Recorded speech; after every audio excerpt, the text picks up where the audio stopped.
మొదటి అధ్యాయం, ఆమోసు గ్రంథం మొదటి అధ్యాయం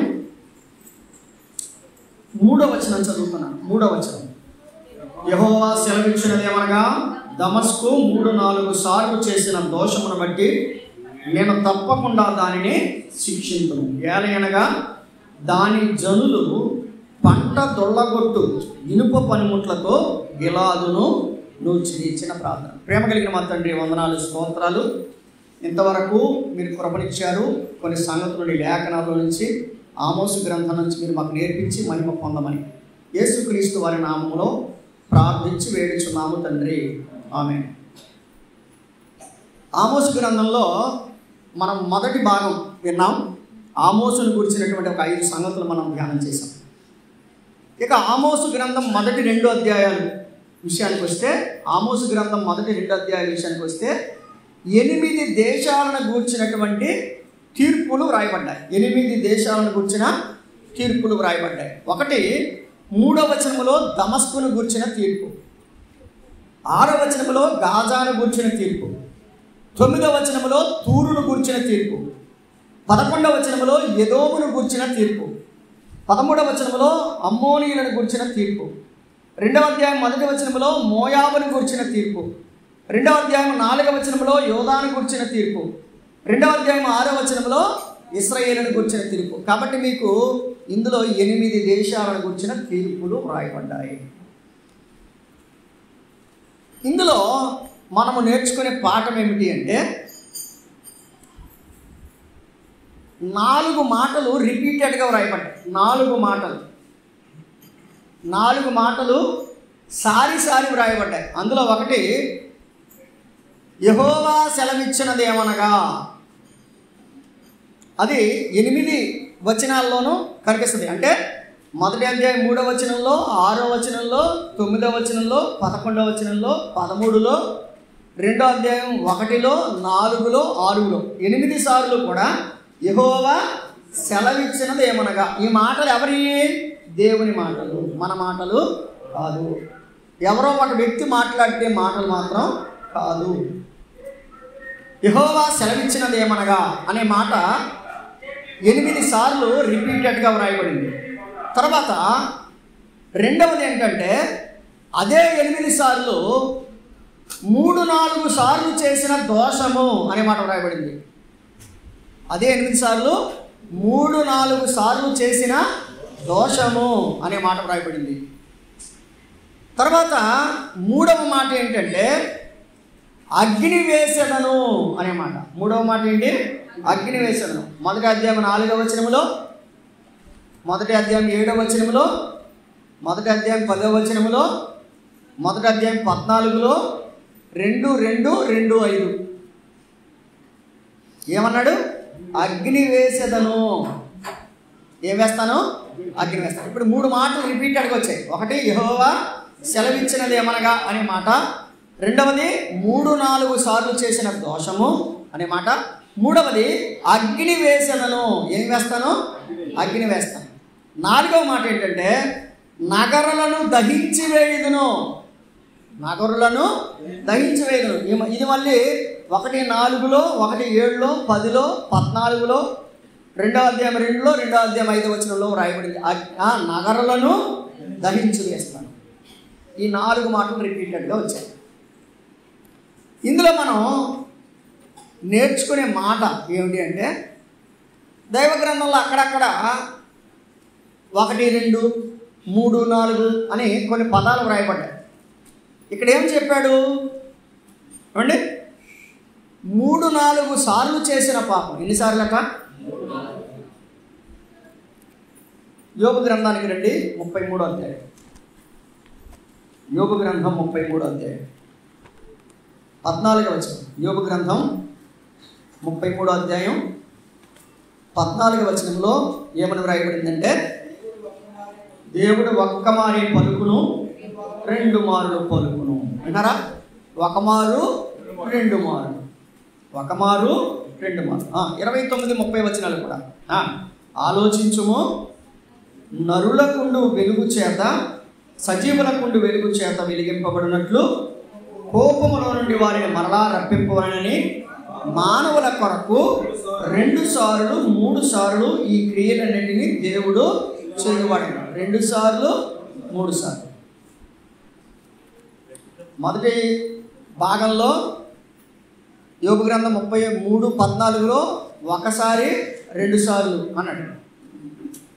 యోబు గ్రంథం 33:29-30 2 సార్లు 3 సార్లు అన్నాడు. అన్నాడా? ఒకసారి 2 సార్లు అన్నాడు, 2 సార్లు 3 సార్లు అన్నాడు. అంతగా మించిపోతే ఇంకా తేడా. ఆమోసు గ్రంథం మనం చదువుకున్నాం 3-4 సార్లు కదా. ఆమోసు గ్రంథం ఏం చెప్పాడు? 3-4 సార్లు. ఒకసారి 2 సార్లు 2 సార్లు 3 సార్లు 3-4 సార్లు అంటే దాటేసింది. అంటే ప్రమాద స్థాయిని దాటేసింది. ఇంక గండెడిపోవడమే.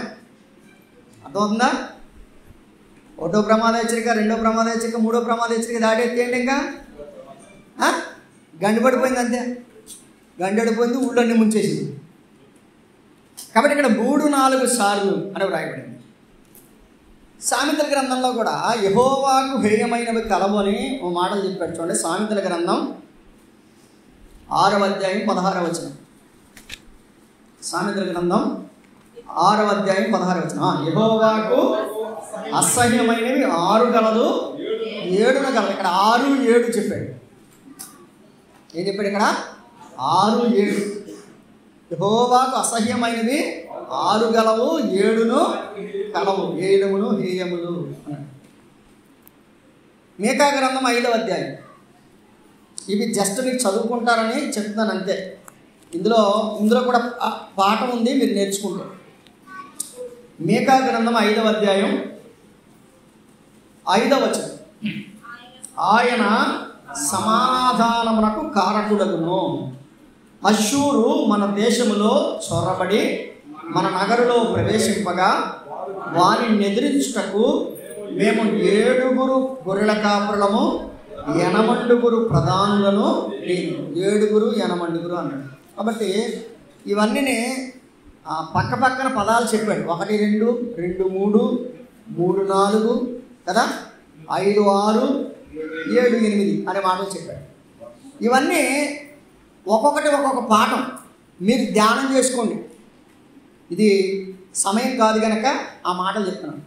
అయితే ఇక్కడ 8 దేశాలు 3-4 సార్లు అంటే పరిమితిని మించి అవకాశాన్ని మించి వారు ఏం చేశారు రాయబడిందండి. 3-4 సార్లు చేసిన దోషము.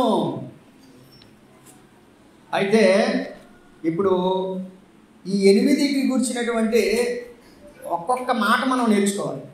అంటే 8 మాటలు అంటే అది కష్టమే అనుకోండి, కానీ అవసరాన్ని బట్టి ఒక్కొక్క మాట జ్ఞాపకం చేసుకోవాలి. దమస్కు గురించి మనం ఆలోచన చేస్తే, దమస్కు అనేది సిరియా యొక్క రాజధాని. యెషయా గ్రంథం 7వ అధ్యాయం 8వ వచనం ప్రకారం దమస్కు అనేది సిరియా యొక్క రాజధాని. ఇప్పటికి కూడా సిరియాకి ఇజ్రాయేలుకి మధ్యలో గొడవ ఉంది కదా, దమస్కు. ఎలియాజరు ఏ ఊరోడు? దమస్కు వాడే. అర్థమవుతుందా? అబ్రహాము యొక్క పెద్ద దాసుడు ఎలియాజర్ గారు ఏ ఊరు వాడు? దమస్కు వాడని ఎలియాజరే అని రాయబడింది. దమస్కు వాడే. కాబట్టి దమస్కు అనేది దేశం అయితే దానికి సిరియా అనే దేశానికి దమస్కు ముఖ్య పట్టణం అని గమనించాలి. ఇంతకీ వీళ్ళు ఏం చేశారంట? ఇశ్రాయేలీయులను జనులు పంట దొల్లగొట్టునట్లు ఇనప పనిముట్లతో గిలాదును నూర్చిరి. అంటే ఇశ్రాయేలు అంటే గిలాదును వాళ్ళు ఏం చేశారు? నూర్చేశారు. గిలాదును నూర్చివేశారు. ఇది రాజులు 2వ గ్రంథంలో వ్రాయబడింది. రాజులు 2వ గ్రంథం 8వ అధ్యాయం. రాజులు 2వ గ్రంథం 8వ అధ్యాయం. 8వ అధ్యాయం.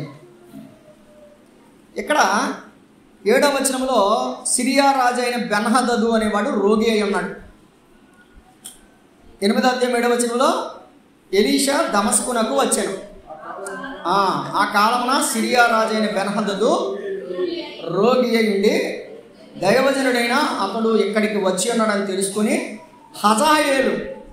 హజాయేలును పిలిచి, నీవు ఒక కానుకని చేత పట్టుకుని దైవజనుడైన అతన్ని ఎదుర్కొనబోయి, ఈ రోగము పోయి నేను బాగుపడుదునా లేదా అని అతని ద్వారా యెహోవా యొద్ద విచారణ చేయమని ఆజ్ఞ ఇచ్చి పంపాను. ఇప్పుడు హజాయేలు సిరియా రాజు అయిన బెన్హదదు యొక్క మాట మీద ఎలీషా దగ్గరికి వస్తున్నాడు. ఎలీషా దగ్గరికి వచ్చేవాడు ఎవడు అంటే హజాయేలును చూచి ఎలీషా కన్నీళ్లు పెట్టుకున్నాడు. వాడేమో అడగడానికి వచ్చాడు. ఏమని అడగడానికి వచ్చాడు? నా రాజు అయినటువంటి బెన్హదదు బాగుపడతాడా లేదా అని కానుక పట్టుకొని వచ్చాడు. ఎవరు? హజాయేలును చూచి చూడగానే ఎవరు? ఎలీషా ఏం చేస్తున్నాడు? కన్నీళ్ళు పెట్టుకుంటున్నాడు. అంటే దాని అర్థం ఏంటి? ఎలీషా ఎందుకు కన్నీళ్ళు పెట్టుకుంటున్నాడంటే, ఈ హజాయేలు అనేవాడు ఇశ్రాయేలు దేశం మీదకి వెళ్ళి గర్భిణీ స్త్రీలను కూడా చంపేస్తాడు. దేవుడు అతనికి చూపించాడు. అంటే ఇప్పుడు ఈ దమస్కులోని వారు కొంతకాలం తర్వాత ఇశ్రాయేలు మీదకి వెళ్ళి ఇశ్రాయేలులో ఉన్నటువంటి వారందరినీ ఏం చేస్తారని, ఇనప పనిముట్లతోటి నాశనం చేస్తారని దేవుడు ముందుగానే దర్శనాన్ని చూపించాడు. చూడండి 10వ వచనం. అప్పుడు ఎలీషా, నీవు అతని వద్దకు పోయి నిశ్చయముగా నీకు స్వస్థత కలుగునని చెప్పుము. అయినప్పటికీ అతనికి ఆవశ్యకముగా మరణము సంభవించినని యెహోవా నాకు తెలియజేసినని పలికి 11వ వచనం. హజాయేలు ముఖము చిన్నబోవునంతగా అంతవరకు ఆ దైవజనుడు అతన్ని తేరు చూచుచూ కన్నీళ్లు రాల్చెను. హజాయేలును చూసి కన్నీళ్లు పెట్టుకున్నాడు. ఎందుకు పెట్టుకున్నాడు అంటే 12వ వచనం. హజాయేలు, నా ఏలినవాడా, నీవు కన్నీళ్లు రాల్చేదవేమని అడుగగా ఎలీషా ఇలాగ ప్రత్యుత్తరం ఇచ్చాను, ఇశ్రాయేలు వారి గట్టి స్థలములను నీవు కాల్చివేయుదువు, వారి యవనస్తులను కత్తి చేత హతము, ఇనప పనిముట్లాంటి కత్తులు కత్తి చేత హతము చేయుదువు, వారి పిల్లలను నేలకు వేసి కొట్టి చంపుదువు, వారి గర్భిణీల కడుపులను చింపివేయుదువు కనుక నీవు వారికి చేయబోవు కీడును నేను ఎరిగి ఉండుట చేత కన్నీళ్లు రాల్చుచున్నాను. ఇప్పుడు చెప్పండి, గర్భిణీ స్త్రీలను చంపేసినటువంటి, చిన్నపిల్లలను నేలగేసి కొట్టేసినటువంటి, ఇశ్రాయేలు యొక్క గిలాదు యొక్క ఉన్నత స్థలములను నాశనం చేసినటువంటి ఆ దమస్కుకు శిక్ష రావాలా వద్దా? చెప్పండి. అది కారణం. అది దమస్కు 3-4 సార్లు చేసినటువంటి దోషం. ఇది ఎలీషా గారికి ముందే తెలుసు కాబట్టి హజాయేలుని ముర్చి ముందుగానే ఆయన ప్రవచనము చెప్పాడు. ఆ తర్వాత అలా జరిగింది. 10వ అధ్యాయం 33వ వచనంలో చదువుకోండి, 13వ అధ్యాయం 7వ వచనంలో కూడా చదవండి. అక్కడ 10:33లో 13:7లో అది నెరవేరినట్లుగా మనము చూస్తాం. కాబట్టి దమస్కు చేసినటువంటి పాపాన్ని మనం చూస్తాం. తర్వాత గాజా. రెండవది ఏంటి? గాజా అంటే ఏది? ఫిలిస్తీన్ల యొక్క ముఖ్య పట్టణాలు 5. గుర్తుపెట్టుకోండి, ఫిలిస్తీన్ల ముఖ్య పట్టణాలు ఎన్ని? 5. రండి చదువుదాం. ఆమోసు గ్రంథం 1వ అధ్యాయం 6వ వచనం. యెహోవా సెలవిచ్చినదేమనగా, గాజా 3-4 సార్లు చేసిన దోషమును బట్టి నేను తప్పకుండా దానిని శిక్షిస్తున్నాను. ఇందులో 4 పట్టణాల పేర్లు చెప్పాడు. ఒకటి గాజా, 8వ వచనంలో అష్డోదు, అదే 8వ వచనంలో అష్కెలోను, అదే 8వ వచనం ఆఖరిని ఎక్రోను. గాజా, అష్డోదు, అష్కెలోను, ఎక్రోను. చెప్పాడు కదండి. ఇవన్నీ దేని యొక్క పట్టణాలు? ఏమండి? ఫిలిస్తీన్ల యొక్క పట్టణాలు. క్లియర్గా ఇంకొక మాట చెప్తారు రండి. సమూయేలు మొదటి గ్రంథం 6వ అధ్యాయం 17వ వచనం. సమూయేలు మొదటి గ్రంథం 6వ అధ్యాయం 17వ వచనం. సమూయేలు మొదటి గ్రంథం 6వ అధ్యాయం 17వ వచనం. అపరాధార్థమైన అర్పణగా ఫిలిస్తీన్లు చెల్లించిన బంగారపు గడ్డలు ఏమనగా, అష్డోదు వారి నిమిత్తము 1, గాజా వారి నిమిత్తము 1, అష్కెలోను వారి నిమిత్తము 1, గాదు, ఈ గాదు అనే పదం అక్కడ లేదు కదా, ఇప్పుడు గాదు అని వారి నిమిత్తం 1, ఎక్రోను వారి నిమిత్తము 1. మొత్తం ఎన్ని? 5. ఈ 5 ఫిలిస్తీన్ల యొక్క పట్టణాలు. మీకు ఒక సంగతి చెప్తాను. దావీదు చంపింది ఎవరిని? గొలియాతు. ఎవడో గొలియాతు? ఫిలిస్తీ కదా. అంటే ఫిలిస్తీన్లు ఎప్పుడు కూడా ఇశ్రాయేలు మీదకి ఏం చేస్తున్నారు? యుద్ధానికి వస్తున్నారు. రైట్. సంసోను జయించింది ఎవరిని? ఫిలిస్తీన్. ఓడిపోయింది కూడా ఫిలిస్తీన్ దగ్గరే. కాబట్టి ఫిలిస్తీన్లు ఏం చేసేవారంటే వచ్చి ఇశ్రాయేలీల పంటలన్నీ తగలబెట్టేవారు. ఇశ్రాయేలీల పంటలన్నీ తగలబెట్టేవారు.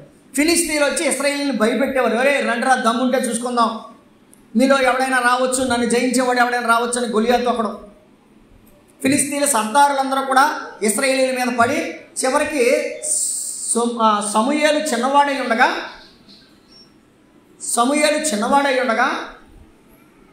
దేవుని యొక్క మందసాన్ని పట్టుకెళ్ళిపోయారు. ఎవరు? ఫిలిస్తీన్లు. దేవుని మందసాన్ని పట్టుకెళ్ళిపోయారు. దేవుని మందసాన్ని పట్టుకుని పోవడం వల్ల ఫిలిస్తీన్ల యొక్క 5 పట్టణాలలో దేవుడు భయంకరమైన వినాశనాన్ని సృష్టించాడు. వారు ఎక్కువను దేవత యొక్క దాగోను గుడిలో వారు ఏం చేశారు? మందసాన్ని పెట్టారు. దాగోను ఏమైంది? బోర్లా పడింది. మళ్ళా లేపారు. కాళ్ళు చేతులు తెగి ముందు మాత్రం మిగిలింది. అర్థమైందా? అప్పుడు వాడు ఏమనుకున్నాడంటే, బాబు ఇది దేవుని శక్తే కానీ మన శక్తి ఏం కాదురా బాబు అని అనుకుంటే మొత్తం 5 ప్రాంతాలలోనూ గడ్డల రోగం వచ్చిందంట. ఏ రోగం వచ్చింది? గడ్డల రోగం వచ్చింది. కాబట్టి ఫిలిస్తీన్లు ఇశ్రాయేలుని ఏం చేశారు చెప్పండి? హింస పెట్టారు. అంత మాత్రమే కాదు, దేవుని మందసాన్ని ఎత్తుకొని పోయారు. సౌలును చంపారు. సౌలు యొక్క కుమారుడైన యోనాతానుని చంపారు. ఆ మాట విని ఏమండి ఏలీ అక్కడికక్కడే చచ్చిపోయాడు. ఏలీ కుమారులు కూడా చనిపోయారు. ఏలీ కోడలు కూడా చనిపోయింది కదండి. ఏకాబోదు అనేవాడు పుట్టాడు. ప్రభావం అంతా పోయేలాగా చేశారు. ఎవరు? ఫిలిస్తీన్. కాబట్టి రెండవ మాట ఏం చెప్పాడు? గాజా. గాజా అనే మాటని అన్నిటినీ ఉదయించి, అంటే అన్నిటినీ చెప్పలేం కదా, 5 పట్టణాల కోసం కాకుండా గాజా అనే దాన్ని ఫిలిస్తీన్ల కోసం మాట్లాడినటువంటి మాట. గాజాని గురించి మాట్లాడాడు. న్యాయాధిపతుల గ్రంథం 16వ అధ్యాయానికి రండి, ఒక్క మాట చదువుతాం. న్యాయాధిపతుల గ్రంథం 16వ అధ్యాయం 21వ వచనం. న్యాయాధిపతుల గ్రంథం 16వ అధ్యాయం 21వ వచనం. అప్పుడు ఫిలిస్తీన్లు అతని పట్టుకుని కన్నులు ఊడదీసి గాజాకు అతను తీసుకుని వచ్చి ఇత్తడి సంఖ్యల చేత అతన్ని, అంటే ఇశ్రాయేలుని కాపాడుతున్నాడని, ఇశ్రాయేలుని జయమిస్తున్నాడని, ఇశ్రాయేలు తరఫున పోరాడుతున్నాడని చెప్పి ఇప్పుడు సంసోన్ని ఏం చేశారు? గాజాకి తీసుకెళ్ళి కన్నులు బీగి పడేసి సంఖ్యలు వేసి తిరగల విసేవాడిగా చేశారు. దాంట్లో ఆయన స్వయం కృతాపరాధం కూడా ఉంది. కారణం ఏంటంటే చూసిందల్లా కావాలనుకున్నాడు. కాబట్టి ఏ కళ్ళు అయితే అతన్ని నాశనం చేశాయో, ఏ కళ్ళు అయితే అతన్ని మోసం చేశాయో ఆ కళ్ళే అతని నాశనము చేశాయి. కాబట్టి ఎవరు తీసుకున్న గోతులో వాడు పడతాడు, అందులో ఏమాత్రం సందేహం లేదు. నేనైనా నువ్వైనా అంతే. కాబట్టి ఇక్కడ రెండవది గాజా కోసం మాట్లాడాడు. గాజా కూడా 2, 3, 4 సార్లు చేసినటువంటి పాపాన్ని బట్టి నేను వారిని, దోషాన్ని బట్టి నేను వారిని శిక్షిస్తాను. తర్వాత మూడవది ఏంటి? తూరు. మూడవది ఏంటి? తూరు. ఇలా చెప్పుకుంటూ వెళ్తాను, మీరు కావాలని రాసుకోండి. తూరు, ఒకప్పుడు తూరు అనే ప్రదేశము ఇశ్రాయేలు దేశానికి స్నేహ దేశం. తూరు అనేది ఇశ్రాయేలీలకి, అంటే దావీదు గారికి స్నేహం. దావీదు గారు చనిపోయిన తర్వాత తూరు రాజు అయిన హీరాము ఏం చేశాడంటే సొలొమోను దగ్గరికి వచ్చాడు.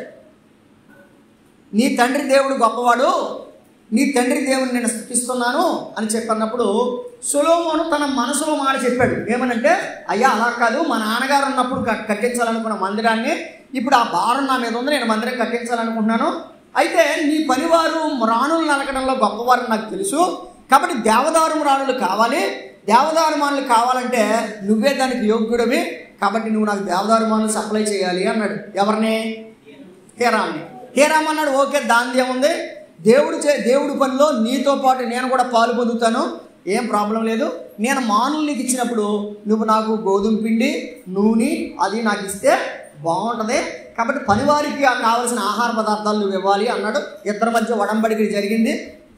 వాళ్ళు కొండల మీద మానులు కొట్టి సముద్రంలో వేస్తే ఆ సముద్రం నుంచి యొప్పేకి వచ్చి యొప్పే నుంచి మీరు తీసుకుని వచ్చి ఇక్కడ యెరూషలేములో మందిరం కట్టారు. ఇదంతా బాగానే ఉంది. కొంతకాలం వారి మధ్య స్నేహ సంబంధం, సహోదర సంబంధం నడిచింది. హీరాం పోయాడు, సొలొమోను పోయాడు. ఆ తర్వాత మళ్ళీ ఏమైంది తెలుసా? తేడా వచ్చేసింది. వారి మధ్య ఉన్న స్నేహాన్ని, వారి మధ్య ఉన్నటువంటి సహోదర సంబంధాన్ని ఎవరు తగ్గొట్టేసుకున్నారు? ఇశ్రాయేలీలు తగ్గొట్టుగల. ఎవరు తగ్గొట్టుకున్నారు? తూరు వాళ్ళే తగ్గొట్టేసుకున్నారు. ఎవరు తగ్గొట్టేసుకున్నారు? తూరు వాళ్ళు. ఇవాళ ఏం చేశారంట? యోవేలు గ్రంథం 3వ అధ్యాయం. ఆమోస్ దగ్గర ఉన్నారా? 3వ అధ్యాయం 4-5 వచనాలు. తూరు పట్టణమా, సీదోను పట్టణమా, ఫిలిస్తీన్ల ప్రాంతవాసులారా, మీతో నాకేమి పని? మీరు చేసిన దానికి నేను చేసిన దానికి మీరు నాకు ప్రతీకారం చేయుదురా? మీరు నాకేమైనా చేయుదురా? 5వ వచనం. నా వెండిని, నా బంగారమును మీరు పట్టుకొని పోయారు. ఏమండి అండి, గతంలో ఆ వెండి బంగారం మందిరంలో ఉండేది. ఆ మందిరం కట్టడానికి ఎవరు సహాయం చేశారు? తూరు వాళ్ళే సహాయం చేశారు. ఇప్పుడు ఏం చేశారు? ఆ కనుగుట్టి వీడింత పైకి వెళ్ళిపోయాడండి, ఇంత ప్రభావం కలిగిన మందిరం కట్టేశారండి, వారికి అంత ఇమేజ్ వచ్చేసిందండి అని చెప్పి రాను రాను రాను రాను వారి మధ్య అసూయ పెరిగిపోయి ఏం చేశారంటే వారికి ఉన్న స్నేహబంధాన్ని తగ్గొట్టేసుకుని నా బంగారమును, నా వెండిని మీరు పట్టుకుని పోతురి, నాకు ప్రియమైన మంచి వస్తువులను పట్టుకుని పోయి మీ గొడవలో ఉంచుకొని. కాబట్టి మిమ్మల్ని శిక్షించాలి వద్దా? కవనెంట్ని మీరు ఏం చేశారు? బంధాన్ని, కవనెంట్ని అంటే మీ మధ్య ఉన్న నిబంధనని బ్రేక్ చేసేసారు. మనకి పాకిస్తాన్కి మధ్య LOC అని ఉంటుంది, లైన్ ఆఫ్ కంట్రోల్ అని. ఆ లైన్ ఆఫ్ కంట్రోల్ దాటి మీరు రాకూడదు, మేము ఇతరకు రామని చెప్పేసి ఎప్పటి నుంచో ఉన్న ఇందిరాగాంధీ కానించి మనకి ఆ LOC నడుస్తుంది. కానీ వాళ్ళ అవతలకు వస్తారు, ఓ బాంబాలు వేసిపోతూ ఉంటారు. అంటే ఇది ఏమి మా వాళ్ళు చేస్తున్నారు? నిబంధనను బ్రేక్ చేస్తున్నారు. కాబట్టి నిబంధనను బ్రేక్ చేశారు కనుక వారు 3-4 సార్లు, 1-2 సార్లు కాదట, 3-4 సార్లు చేసిన దోషమును బట్టి నేను వారిని తప్పక శిక్షిస్తాను అన్నాడు. కాబట్టి అది తూరు గురించి. తర్వాత 11వ వచనంలో ఎదోము గురించి వ్రాయబడింది. 11వ వచనంలో ఎవరి గురించి? ఎదోము అంటే అక్కడే యోవేలు గ్రంథంలోనే ఉన్నాం కదా. 3వ అధ్యాయం 19వ వచనం చదువుదాం రండి. 3వ అధ్యాయం 19వ వచనం. ఐగుప్తీయులను, ఎదోమీయులను యోధా వారి మీద బలాత్కారం చేసి, కదండి వీళ్ళెవరు? బలాత్కారం. యోవేలు గ్రంథం 3వ అధ్యాయం 19వ వచనం. ఐగుప్తీయులను, ఎదోమీయులను యోధా వారి మీద బలాత్కారం చేసి తమ తమ దేశములలో నిర్దోషులకు వారికి ప్రాణహాని కలగ చేసేది. దోషుల్ని శిక్షించడం వేరు, నిర్దోషుల్ని చంపేశారు. నిర్దోషులకు వారిని వీరు చంపేశారు. కాబట్టి వీరికి శిక్ష రావాలా వద్దా? చెప్పండి. శిక్ష రావాల్సిందే. తర్వాత ఇంకొక సంగతి యెహెజ్కేలు గ్రంథంలో చదువుదాం రండి. 35వ అధ్యాయం. యెహెజ్కేలు గ్రంథం 35వ అధ్యాయం 5వ వచనం. యెహెజ్కేలు గ్రంథం 35వ అధ్యాయం 5వ వచనం. 35:5. ఇశ్రాయేలీయుల ఎడల ఎడతెగని పగ కలిగి, ఏం కలిగి అంటే పగ ఏమవుతలేదు, చలారట్లా. ఎవరిళ్ళు? శయీరు పర్వతమా అన్నాడా? 2వ వచనం చూడండి. నరపుత్రుడా, శయీరు పర్వతం. శయీరు పర్వతం అంటే ఏదోము దేశంలో ఉన్న పర్వతం. అంటే ఏదోము దేశంలో ఉన్న పర్వతం ఏది? శయీరు పర్వతం. శయీరు పర్వతం గురించి దేవుడు ఏమంటున్నాడు అంటే, ఏదోము దేశం గురించి దేవుడు ఏమంటున్నాడు? నీవు ఇశ్రాయేలీయుల ఎడల ఎడతెగని పగ కలిగి. అమ్మ, దేవుని పిల్లలకు పగ ఉండాలా? పక్కనెట్టాలా? పగ ఉండాలా? పక్కన పెట్టాలా? పక్కన పెడతలేదు చాలామంది. నేను మొన్న అక్కడ వాక్యం చెప్తే ఇలా చెప్పాను. యేసు ప్రభుతో ఉన్నవాడికి కత్తులు ఎందుకండి? యేసు ప్రభుతో ఉన్నవాడికి కత్తులు కావాలా? మరి పేతురు గారికి కత్తి ఎందుకు? శిష్యుడు ఎవరో? పేతురు గారు యేసు ప్రభుకే శిష్యుడు. మరి వాళ్ళు ఏమన్నారు? ఇదిగో మేము సమస్తమును విడిచిపెట్టి నిన్ను వెంబడించాం. మరి సమస్తాన్ని వదిలిపెట్టినప్పుడు వాళ్ళు వదిలిపెట్టాడు, మరి కత్తి అర్థమైందా? అంటే మామూలుగా చేపలు పట్టే వరకు కత్తి ఉంటుంది వాళ్ళకి, అది వాళ్ళ వేటలో ఒక భాగం, వేటలో ఒక భాగంగా వారికి కత్తి ఉంటుంది. వాళ్ళు వదిలేశారు కానీ మరి యాకోబు వదిలేశాడుగా, వాళ్ళు వదిలేశాడు, కత్తి వదిలేశాడు. మరి నువ్వెందుకు వదలలేదు? చాలామంది ఈ రోజున ఎలా ఉన్నారంటే అన్నీ వదిలేశాను కానండి, ఆడి విషయంలో మాత్రం నేను మాత్రం క్షమించేది లేదు. నువ్వు క్షమించకపోతే రేపొద్దున నీ కత్తిని నీ దగ్గర పెట్టుకుంటావు, కత్తిని బట్టి రేపొద్దున పోలీస్ స్టేషన్లో నిలబడాల్సి ఉంటుంది. ఎందుకంటే ఎలక్షన్ వచ్చినప్పుడు అలా వెపన్స్ ఉన్న వాళ్ళందరూ పోలీస్ స్టేషన్కి తీసుకుపోతారు. సగం సిరివాళ్ళు సగం మంది తీసుకెళ్ళిపోయేవారు. వాళ్ళ దగ్గర ఓన్లీ తుపాకులు ఉండి, తుపాకులు దేనికంటే పెట్టలు కొట్టుకుంటాయి. ఈ పెట్టలు కొట్టుకునే తుపాకులు ఉన్నాయని చెప్పి తుపాకు ఉంది కదా రాని బైండ్ ఓవర్ చేసేవారని తీసుకెళ్ళి. కాబట్టి కత్తులు ఉన్న వాళ్ళందరూ పోలీస్ స్టేషన్లో నిలబడాల్సిందే. కాబట్టి నేను అంటాను, నువ్వు దేవుని నమ్మావు అని అంటున్నావు కానీ నీ చేతిలో ఏమున్నాయి? కత్తులు ఉన్నాయి. కత్తులు అంటే బొడ్లో ఉన్నాయి, నోట్లో ఉన్నాయా? అది అలా బలిసిపోయేవేంటే అంటారు. కోడి బలిసిపోద్దా? ఎవరినో తిట్టాలని మీ బాధ, ఎవరినో తిట్టాలని, ఆ తిట్టాలన్న దాన్ని కోడిని వంకటి పెట్టి అంటారు. అయితే నేను అంటాను, దేవుడు నువ్వు కోడిని అన్నావో ఎవరిని అన్నావో తెలియదు, దేవునికి బంగారం తెలుసు. దాన్ని బట్టే రేపొద్దున తీర్పడం. కాబట్టి దేహముతో జరిగించిన క్రియలు, నోటితో మాట్లాడిన ప్రతి మాటను బట్టి దేవుని దగ్గర మనం ఏం చేయాలి? లెక్క చెప్పాలి. క్రైస్తవుల దగ్గర కత్తులు ఉండకూడదు, ఎడతెగని పగలు ఉండకూడదు. ఓకే, జరిగింది ఏదో జరిగింది. యేసుప్రభువు వారు ఏమన్నాడు? తండ్రి వీరేమి చేయించున్నారో వీరేరుగురు కనుక వీరిని, అంటే వారు చేసింది తప్పే, దే కమిటెడ్ సిన్. దేవుడు ఏం చేశాడు? గాడ్ ఫర్గివ్ దెమ్, దేవా వారిని క్షమించు. నువ్వు కూడా ఏం చేయాలి తెలుసా? లాజరు గారు మనం ప్రార్థన చేస్తుంటాడు, మా తప్పులను మేము క్షమించకపోతే పరలోకపు తండ్రి మా తప్పులను క్షమించు. నిజమది, ఎస్, దేవుని వాక్యం చెప్పే సత్యమది. మనం ఏం చేయాలి? క్షమించాలి, ఒకరికొకరు క్షమించుకోవాలి. ఏదో మీరు చేసిన పని ఏంటంట? ఎడతెగని పగ. ఎంతకాలం ఉండదు పగ? కనీసం వందనాలు చెప్పుకోలేరు కొంతమంది, సెకండ్ ఇచ్చుకోలేరు కొంతమంది, బాగున్నావా అని పలకరించుకోలేరు కొంతమంది. వాళ్ళింటికాడ మీటింగ్ కడితే మేము రామంటారు, మేలింటికాడ పెడితే మేము ఏంటి అసలు నువ్వు ఈ కత్తులు పెట్టుకుని ఎంతకాలం బతుకుతావు నువ్వు? అందుకని అన్నాడు, 3-4 సార్లు చేసినటువంటి దోషాన్ని బట్టి నేను ఏదో మీకు ఏం చేస్తానో శిక్ష విధించబోతున్నాను. రండి. తర్వాత అమ్మోనీయుల గురించి మాట్లాడుతున్నాడు. ఎవరి గురించి? అమ్మోనీయులు. 13వ వచనంలో అమ్మోనీయుల గురించి మాట్లాడుతున్నాడు. అమ్మోనీయుల గురించి మాట్లాడుతూ అమ్మోనీయుల కోసం ఒక మాట చదువుకుందాం. న్యాయాధిపతుల గ్రంథం 11వ అధ్యాయం. న్యాయాధిపతుల గ్రంథం 11వ అధ్యాయం. న్యాయాధిపతుల గ్రంథం 11వ అధ్యాయం 12వ వచనం నుంచి మనం చదివితే 11వ అధ్యాయం 12. యెఫ్తా అమ్మోనీయుల రాజునంతకు దూతలను పంపి, నాకును నీకును మధ్య ఏమి జరిగినందున నీవు నా దేశం మీదకి యుద్ధమునకు వచ్చుచున్నావని అడుగగా, అమ్మోనీయుల రాజు ఇశ్రాయేలీయులు ఐగుప్తులో నుండి వచ్చినప్పుడు వారు అర్నోను మొదలుకొని ఎబ్బోకు వరకు యొర్దాను వరకును నా దేశమును ఆక్రమించినందుననే నేను వచ్చాను. నిజంగా చెప్పండి, ఇశ్రాయేలీయులు ఆక్రమించుకున్నారా? వాళ్ళు అన్నారు, బాబు మేము ఇలా వెళ్తామయ్యా, పక్క నుంచి వెళ్ళిపోతామండి. కుదరదు అన్నాడు. అసలు మేము ఏం చేసామని మా మీద యుద్ధానికి వస్తున్నారయ్యా? కొంతమంది ఏం చేయక్కర్లేదు, కలహం పెట్టుకుంటారు అంతే, ఏమి లేకుండానే కలహం పెట్టుకుంటారు. వీడు అలాగే చెప్తున్నాడు.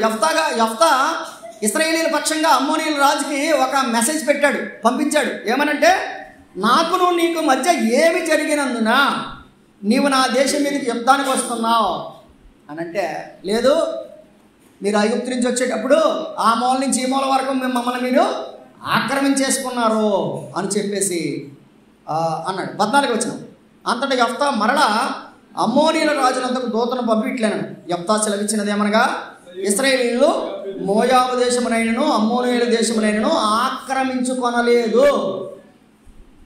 ఆక్రమించుకున్నారా? లేదు. లేకపోయినా ఏదో రకంగా కలహం పెట్టుకోవడం. నిజంగా ఆక్రమించుకుంటే దాన్ని బట్టి నువ్వు వాదమాడచ్చు.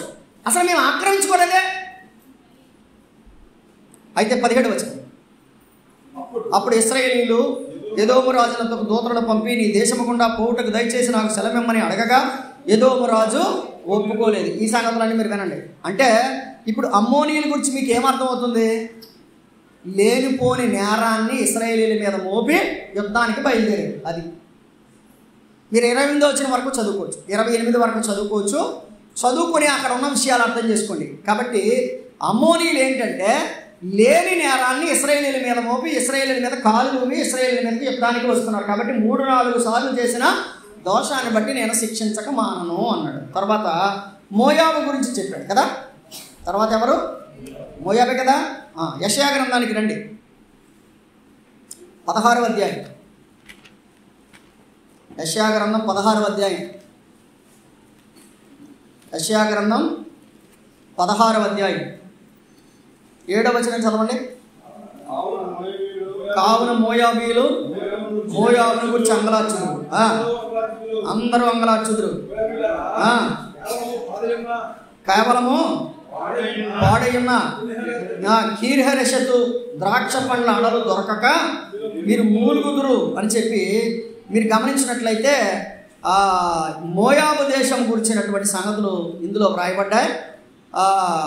14వ వచనంలో కూలివాని లెక్క ప్రకారము 3 ఏండ్లలోగా మోయాబీల యొక్క ప్రభావమును వారి గొప్ప వారి సమూహమును అవమానపరచబడును అన్నాడు. కాబట్టి మోయాబీలు దేవుని కంటే ఎక్కువగా 15వ అధ్యాయంలో కూడా మోయాబుని గురించి దేవోక్తి అని ఉండదు. 15వ అధ్యాయం 1వ వచనం చూడండి. మోయాబుని గురించి దేవోక్తి, మోయాబుని గురించి దేవోక్తి. మోయాబీలు ఎటువంటి వాళ్ళు? 6వ వచనం 16:6 మోయాబీలు బహు గర్వము గలవారు కదా. ఎవరు? మోయాబీలు బహు గర్వము గలవారు. కీర్తన గ్రంథం 17వ కీర్తన 10వ చరణం. కీర్తన 17:10. కీర్తన గ్రంథం 17వ అధ్యాయం 10వ చరణం.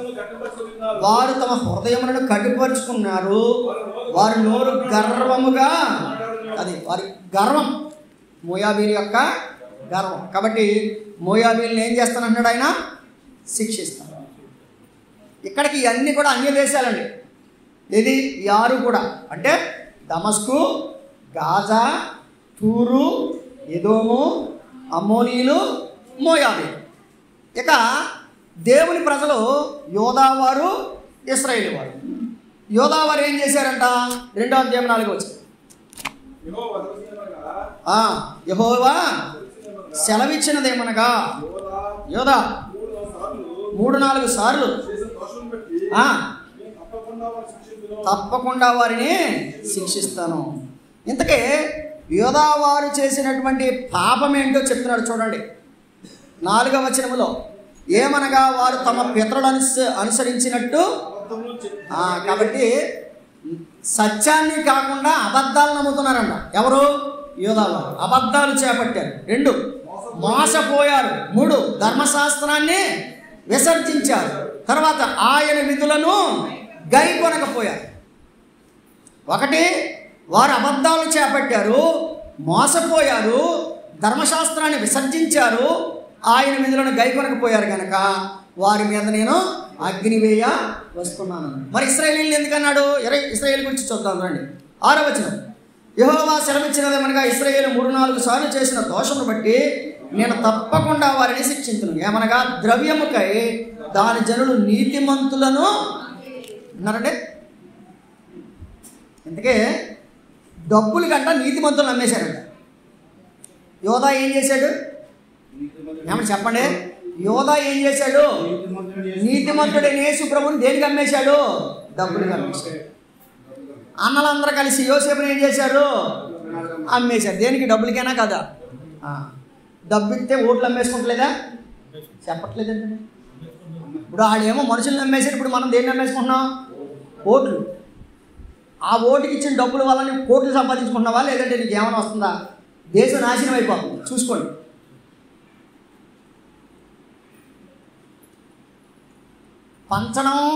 పంచడం తప్పు, తీసుకోవడం కూడా తప్పే. గమనించాలి, మనం ఎవరు కూడా దాంట్లో పాలు పొందకూడదు. దేంట్లో? నేను నా బాధ్యత ప్రకారంగా నేను ఓటేస్తానని చెప్పాలి. ఎందుకంటే పంచాయతీ ఎలక్షన్ రాబోతుంది త్వరగా. చీరలో బిందులు అట్టుకొస్తారు. కళ్ళు మూసుకుని తీసేసుకోండి. రేపొద్దున దేవుడు ఏం చేస్తాడో తెలుసా? దానికి తగ్గ శిక్ష వేస్తాడు. దేవుని పిల్లలు ఏం చేయాలంట? ఒకసారి ఒక ఆయన అంట, నేను యేసుప్రభుని నమ్ముకున్నాను, నేనేమి తీసుకోనని రాసి బోర్డు పెట్టాడంట బయట. మీకు ఏమన్నా దమ్ము ధైర్యం ఉంటే అలా పెట్టండి. సరదాగా అంటున్నాను, నిజంగా పెట్టండి. అంటే దమ్ము ధైర్యం అనే మాట నేను ఎందుకు వాడానంటే, నిజంగా మనం ఏం చేయాలంటే, మేము దేవుని పిల్లలం కనుక మేము లంచం తీసుకోం కదా. ఏం తీసుకోము? లంచం తీసుకోం. మేము ఓటేస్తాం కానీ మేమేం తీసుకోం? లంచం తీసుకోం. చూద్దాం. ఏంటంట, డబ్బులకి నీతిమంతులు నమ్మేశారంట. కూడు కుమ్ము లేక డాక్టర్ బిఆర్ అంబేద్కర్ ఏం చేశాడంటే, ఆయన తన ఆరోగ్యాన్ని కూడా లెక్క చేయకుండా ఏమంటే చాలా విశాలమైనటువంటి రాజ్యాంగాన్ని రూపకల్పన చేసిస్తే ఆ ఇచ్చినటువంటి హక్కును ఏం చేస్తున్నారు? అమ్మేసుకుంటున్నారు. ఇంకెంతకాలానికి దేశం బాగుపడుతుంది? క్రైస్తవ జనాంగాన్ని ఎంతోమందిని ఇల్లు తగలబెట్టి ఆడపిల్లల్ని బట్టలు ఓడదీసి వీధుల్లో ఊరేగించారే. ఏమంటే ఎంత దారుణం ఇది! ఇంకా ఎంతకాలం ఇటువంటి పరిస్థితి? ఏమంటే డబ్బులకి ఏం చేశారంట? నీతిమంతుల మీద చెప్పుల కోసం అంట వాళ్ళ దగ్గర. ఇప్పుడు ఫర్ ఎగ్జాంపుల్, ఒక ఇంట్లో 4-5 పనులు ఉంటారు. ఒక పనుడిని చెప్పులు అమ్మేశారంట. చెప్పులు, వీడికి ఏం కావాలి? చెప్పులు కావాలి. చెప్పులు కావాలంటే వీడి దగ్గర డబ్బులు కంటే ఒక మనిషిని వాడికి అప్పగించేసి వాడి చెప్పులు కుట్టే ఆ వ్యక్తికి, అరే నేను ఇన్ని ఇచ్చేస్తున్నాను, నాకు చెప్పి అంటే ఇప్పుడు ఎందుకు చెప్పు ఎక్కువ, మనిషి ఎక్కువ? చెప్పులు ఎక్కువ వీడికి. చూడండి అక్కడ ఏముందో చూడండి. పాదరక్షలకై బీదవారిని అమ్మేశారు. అంటే బీదల పట్ల మీరు ఎంత కఠినంగా వ్యవహరించారో చూడండి. ఇశ్రాయేలీలు ఎంత కఠినంగా వ్యవహరించారంటే, అందుకని ఊరగనేనంటే ఇశ్రాయేలీలకి దేవుడు అంత శిక్ష వేశాడు. గ్యాస్ ఛాంబర్లో పెట్టేసి వాళ్ళని ఇవన్నీ చేయడం కారణం ఏంటో తెలుసా? వారు కూడా ఏం చేశారంటే, ఈ దేవుడికి వ్యతిరేకంగా చాలా కార్యక్రమాలు వాళ్ళు చేశారు. కాబట్టి నీతిమంతులను నమ్మేశారు, పాదరక్షలకై బీదలను నమ్మివేశారు, దరిద్రుల నోట్లో మన్ను కొట్టారు. ఏం కొట్టారంట? నోట్లో అన్నం పెట్టాల్సింది పోయి నోట్లో మన్ను కొట్టారు. దీనుల త్రోవకు అడ్డం వచ్చారు. తండ్రి కుమారుడు ఒకదానినే కూడి నా పరిశుద్ధ నామాన్ని అవమానపరిచి. ఎంత భయంకరమైన పాపాలు కూడిగట్టారు చూడండి. అందువల్ల నేను అన్నాడు, ఇశ్రాయేలీల మీద నేను ఏం చేస్తానన్నాడు? అగ్నివేయ వస్తున్నాను. రైట్. ఇప్పుడు మీకు 8 దేశాలు గురించినటువంటి వివరం అర్థమైంది కదా. రైట్. వీళ్ళందరూ చేసింది ఏంటి? దోషము. ఎన్నిసార్లు? 3 సార్లు, 4 సార్లు. ఒక సంగతి చెప్తా. యోనా ఎన్నిసార్లు దోషం చేశాడు? ఒకసారి. రెండోసారి ఏం చేశాడు? సరి చేసుకున్నాడా లేదా?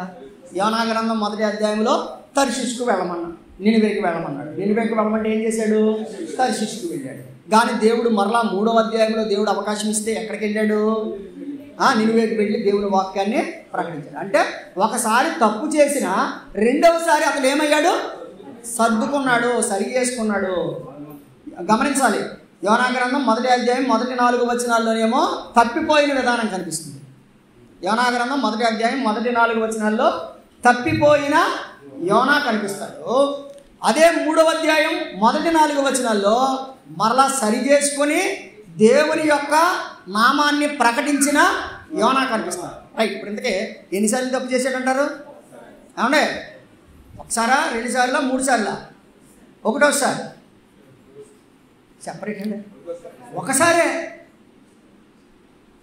దావీదు ఒకసారే. తర్వాత మళ్ళీ ఇంకెప్పుడు ఎన్నడూ పాపము చెయ్యలేదని పరిశుద్ధ గ్రంథంలో నోట్ చేయబడింది. పేతురు కదా ఒకసారే ముమ్మారు పొంగాడు కదా. ఒకసారి ముమ్మారు పొంగాడు. మత్తయి సువార్త 26వ అధ్యాయం 69 నుంచి 75 వరకు. మత్తయి సువార్త 26వ అధ్యాయము 69 నుంచి 75 వరకు 3 సార్లు పొంగినట్టు ఉంటుంది. అయితే అతడు సరి చేసుకొని అతడు సరి చేసుకున్న తర్వాత దేవుడు ఏం చేశాడంటే నా గొర్రెలను మేపుము, నా గొర్రె పిల్లలను మేపుము అని చెప్పి పేతురు గారికి దేవుడు ఏమిచ్చాడు? బాధ్యతను అప్పగించాడు, పని అప్పగించాడు. యోహాను సువార్త 21వ అధ్యాయంలో 15 నుంచి 18 వరకు ఒకసారి తప్పిపోయాడు నిజమే, తర్వాత సరి చేయబడి దేవుని యొక్క పనిని భుజానం వేసుకుని నడిపించాడు. మీరు గమనించాలి, యోనా అయినా ఒకసారి అంటున్నారు, దావీదైనా ఒకసారి అంటున్నారు, పేతురైనా ఒకసారి అంటున్నారు, మనం ఎన్నిసార్లు?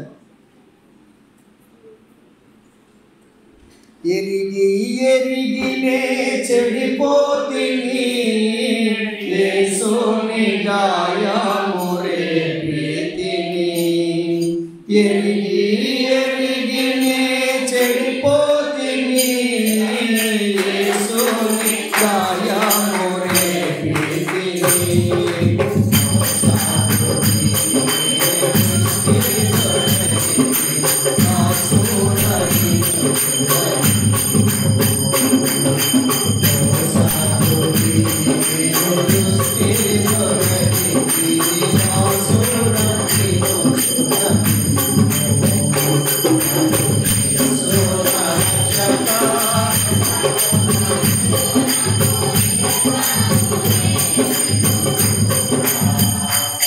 ఇప్పుడు చెప్పండి, యోనా గారు ఒకటే, దావీదు గారు ఒకటే, పేతురు గారు ఒకటే, మరి నేను యోబు గ్రంథం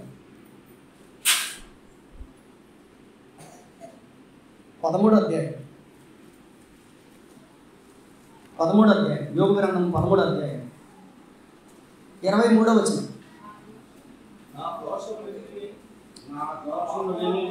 నా దోషములెన్ని అంటే ఏంటి? నా దోషములెన్ని, నా పాపములెన్ని అన్నాడంటే అన్కౌంటబుల్, లెక్కలేవు. ఎన్ని 1, 2 అంటే చెప్పుకోగలం, 10 అన్నా చెప్పగలం, ఒక 20, 30 అన్నా చెప్పగలం. ఇక్కడ ఏమన్నాడు? నా దోషములెన్ని, నా పాపములెన్ని, నా అతిక్రమమును, నా పాపమును నాకు, నాయనా నా పాపాన్ని నాకు తెలియచేయి, నేను ఎన్ని దోషాలు చేశానో నాకు ఒకసారి గుర్తు చేయి.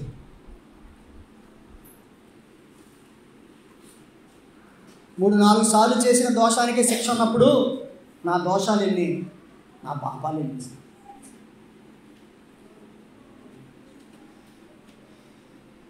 యోబు గ్రంథమే 14వ అధ్యాయం, అక్కడే ఉన్నాం కదా, 14వ అధ్యాయం 17వ వచనం చూడండి.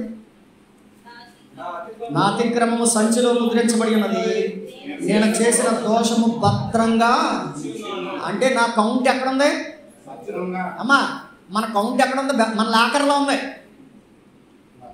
మన కౌంట్ అంతా మన లాకర్లో ఉంది. అంటే మనం ఎన్ని దోషాలు చేసామో మనకు తెలీదు, ఎన్ని పాపాలు చేసామో మనకు తెలియదు, కానీ మనం చేసిన పాపాల సంఖ్య, మనం చేసిన దోషాల సంఖ్య ఎక్కడుంది?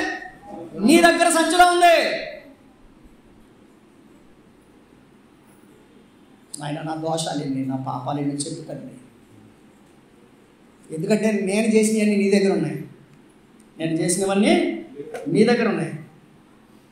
అయితే మనము చేయాల్సింది ఏంటంటే, భక్తుడు అన్న దావీదు అన్నట్లుగా 32వ కీర్తన 5, 32వ కీర్తన, ఇంకా చాలా సంగతులు చెప్పుకోవచ్చులేండి, సమయాన్ని ముగిస్తాను. 32:5 చూడండి.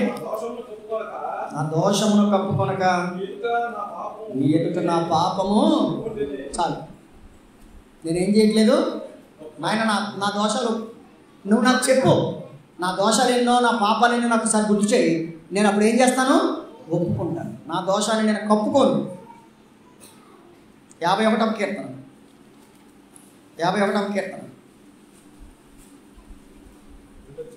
9వ వచనం. నా పాపములకు విముఖుడవు కమ్ము, నా దోషములన్నిటినీ తుడిచివేయము. 2వ వచనం. నా దోషము పోవునట్లు నన్ను తుడిచివేయము బాగుగా. నా దోషం పోవునట్లు నన్ను తుడిచివేయను, నన్ను బాగుగా బాగుగా బాగుగా. ఎవరిని అడగాలి ఇప్పుడు మనం? ప్రభువుని అడగాలి. ప్రభు ఎవరు? యోహాను సువార్త 18వ అధ్యాయం, యోహాను సువార్త 18వ అధ్యాయం 38వ వచనం. 18వ అధ్యాయం 38వ వచనం, ఆఖరి లైన్, అతని యందు ఏ దోషము నాకు కనబడలేదు. ఉందా ఆఖరి లైన్? అతని యందు నాకు ఏ దోషము కనబడలేదు. యేసు ప్రభువులో ఏమి లేదు. అదే 19:6 కూడా చూడండి. ప్రధాన యాజకులను బంట్రోతులను ఆయనను చూచి సిలువ వేయమని ఆయన కేకలు వేయగా పిలాతు ఆయన యందు ఏ దోషము నాకు చెప్పండి. ప్రభు ఎవరు? దోషం. మనం ఎవరు? దోషులం. మరి ప్రభువుని ఏమడగాలి? నా దోషము పోవునట్లు నన్ను. ఎందుకు? 55వ యెషయా గ్రంథం 55వ అధ్యాయం 5వ వచనం, 53:5 క్షమించాలి, 53:5, మన అతిక్రమ క్రియలను బట్టి అతడు గాయపరచబడెను, మన దోషములను బట్టి. దోషము లేని ప్రభువు మన దోషములను బట్టి ఏం చేయబడ్డాడు? నలుగుబడ్డాడు. కాబట్టి ఏం చేయమనంటే, నాయనా నువ్వు ఏమాత్రం దోషివి కాదు, నేను దోషిని. నా దోషాల నిమిత్తం నువ్వేం చేయబడ్డావు? నలుగొట్టబడ్డావు. నాయనా నీ నలుగొట్టబడిన నిన్ను నేను వేడుకుంటున్నాను. నా పాపాలను క్షమించు, నా దోషాలను పరిహరించు, నన్ను తుడిచివేయి, నా దోషాలు తుడిచివేయి, నా దోషాలు కడిగివేయి అని చెప్పి దోషము లేని ప్రభువు మన దోషముల నిమిత్తమై సిలువలో ఆయన చూడండి, మన అతిక్రమ క్రియలను బట్టి అతడు గాయపరచబడిను, మన దోషం బట్టి నలగొట్టబడిను, మన సమాధానార్థమైన శిక్ష అతని మీద పడిను, అతడు పొందిన దెబ్బల చేత మనకు. 6వ వచనంలో, మనం అందరం గొర్రెల వలె త్రోవ తప్పిపోతుమే, మనలో ప్రతివాడు తనకిష్టమైన త్రోవకు తొలిగెను, యెహోవా మనందరి దోషములను. చెప్పండి, మన దోషాలను భరించిన వాడు ఎవరు? మన ప్రభు అయిన యేసుక్రీస్తు. దయచేసి ఇది మీకు అనుకూలమైన సమయం. 3-4 సార్లు చేసిన దోషానికి ఏముంది? శిక్ష. శిక్షను తప్పించేవాడు ఎవరు? మన దోషాలను భరించిన ప్రభు అయిన యేసుక్రీస్తు. కాబట్టి యేసు ప్రభు దగ్గర ఆధారపడి, ప్రభువా నేను పాపిని ఒప్పుకోండి, పశ్చాత్తాప పడండి. ఏదైనా విషయము దేవుడు మనకు గుర్తు చేస్తే ఇప్పుడే ఒప్పుకొని పరిశుద్ధపరచబడి ముందుకు సాగుదాం. దేవుడి మాటలు మన కొరకు దీవించును గాక. ఆమేన్.